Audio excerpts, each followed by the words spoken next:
नमस्कार। राजस्थान के राजनीतिक इतिहास में अब तक भारतीय जनता पार्टी और कांग्रेस का दबदबा रहा है। सन 1980 से पहले राजस्थान के अंदर सत्ता की कुर्सी पर कांग्रेस काबिज हुई, तो इसके बाद में भारतीय जनता पार्टी का भी दौर शुरू हो गया था और तब से लेकर अब तक राजस्थान के अंदर बीजेपी और कांग्रेस का दौर चलता रहा है। लेकिन यहाँ पर तीसरा मोर्चा कभी भी सफलता हासिल नहीं कर पाया है। अब 2023 का विधानसभा चुनाव नज़दीक है, तो इसको लेकर तीसरा मोर्चा फिर खड़ा होने की कोशिश करने में लग गया है। इसके साथ ही राजस्थान में इस बार तीसरे मोर्चे में कई सारी जो नई पार्टियां राजस्थान में उतर रही हैं, वो एक साथ आने की भी चर्चा ज़ोरों शोरों पर चल रही है, क्योंकि इस बार के विधानसभा चुनाव में भारतीय जनता पार्टी और कांग्रेस के अलावा कई सारी पार्टियां हैं जो हुंकार भरने के लिए तैयार हैं।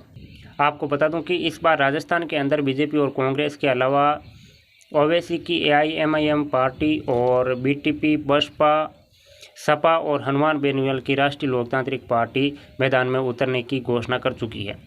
और राष्ट्रीय लोकतांत्रिक पार्टी के संयोजक हनुमान बेनीवाल पिछले कई दिनों से राजस्थान के अंदर तीसरा मोर्चा का जिक्र करके राजस्थान के कांग्रेस और बीजेपी के नेताओं में खलबली मचा चुके हैं।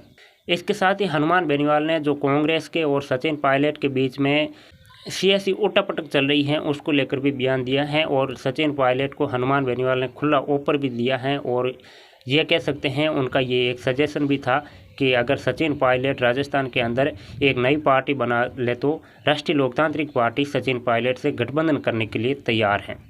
और इससे पहले हनुमान बेनीवाल अपनी बेटी दिया बेनीवाल के जन्मदिन पर दिल्ली के मुख्यमंत्री अरविंद केजरीवाल और पंजाब के मुख्यमंत्री भगवंत मान से भी मुलाकात कर चुके हैं, जिनका फोटो सोशल मीडिया पर चर्चा का विषय बना हुआ था। और इनकी मुलाकात के बाद में लगातार राजस्थान के अंदर ये चर्चा शुरू हो चुकी है कि राजस्थान में 2023 के विधानसभा चुनाव में आम आदमी पार्टी और राष्ट्रीय लोकतांत्रिक पार्टी गठबंधन करके साथ में चुनाव लड़ सकती है। हालांकि अभी तक आम आदमी पार्टी और राष्ट्रीय लोकतांत्रिक पार्टी की तरफ से ऐसा कुछ भी बयान सामने नहीं आया है कि वो गठबंधन करेंगे या नहीं करेंगे, लेकिन ये चर्चा जरूर चल रही है कि राष्ट्रीय लोकतांत्रिक पार्टी और आम आदमी पार्टी गठबंधन करके विधानसभा चुनाव 2023 में उतर सकती है।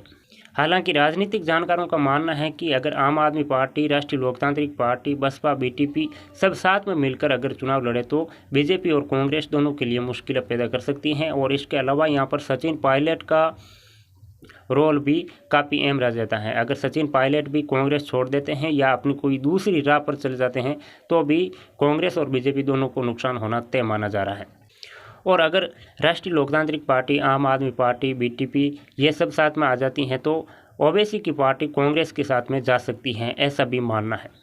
आपको बता दूं कि राष्ट्रीय लोकतांत्रिक पार्टी के संयोजक हनुमान बेनीवाल ने 2018 के विधानसभा चुनाव से थोड़े दिन पहले ही अपनी ये नई पार्टी बनाई थी, जो राजस्थान के अंदर तीसरा मोर्चा खड़ा किया था। और उस समय 2018 के विधानसभा चुनाव में वो 3 सीट जीतने में भी कामयाब हुए थे। उसके बाद में खुद नागौर से सांसद भी चुने जा चुके हैं।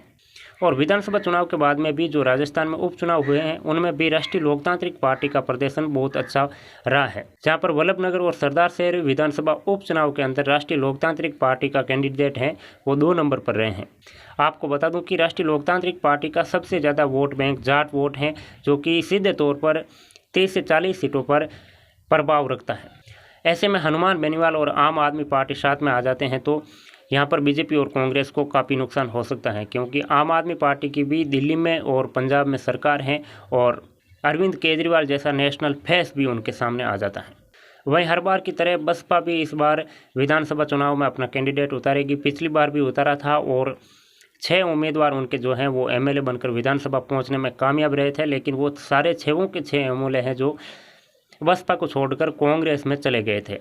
वहीं ओवैसी भी ये घोषणा कर चुके हैं कि वो भी राजस्थान के अंदर अपना कैंडिडेट उतारेंगे। उनका कहना है कि जो मुस्लिम बहुल्य सीट है, जो कि 35 से 40 सीटें हैं, उन पर वो अपना कैंडिडेट उतारेंगे।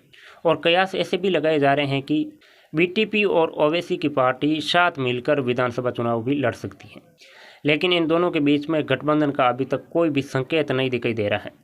आपको बता दूं कि BTP भी 2018 के विधानसभा चुनाव में अपना 2 उम्मीदवार जिताने में कामयाब रही थी, जो कि अभी सरकार के साथ में है। हालांकि दोनों ही विधायक अभी मुख्यमंत्री अशोक गहलोत से नाराज चल रहे हैं। ऐसे में दक्षिण राजस्थान में अपना प्रभाव दिखाने के लिए BTP भी किसी अन्य पार्टी से गठबंधन कर सकती है, ऐसा माना जा रहा है। ऐसे में राजनीतिक विशेषज्ञों का मानना है कि अगर ये सभी दल एक साथ में आकर विधानसभा चुनाव में उतर जाते हैं तो सीधा इसका असर जो है 60 से 70 सीटों पर पड़ेगा, जो कि सीधा तौर पर बीजेपी और कांग्रेस दोनों को 60 से 70 सीटों पर यह तीसरा मोर्चा नुकसान पहुंचा सकता है। आपकी क्या राय है मुझे कमेंट बॉक्स में ज़रूर बताएं। और ये वीडियो फेसबुक पर देख रहे हैं तो हमारे पेज को फॉलो ज़रूर करें, और यूट्यूब पर देख रहे हैं तो हमारे चैनल को सब्सक्राइब जरूर करें।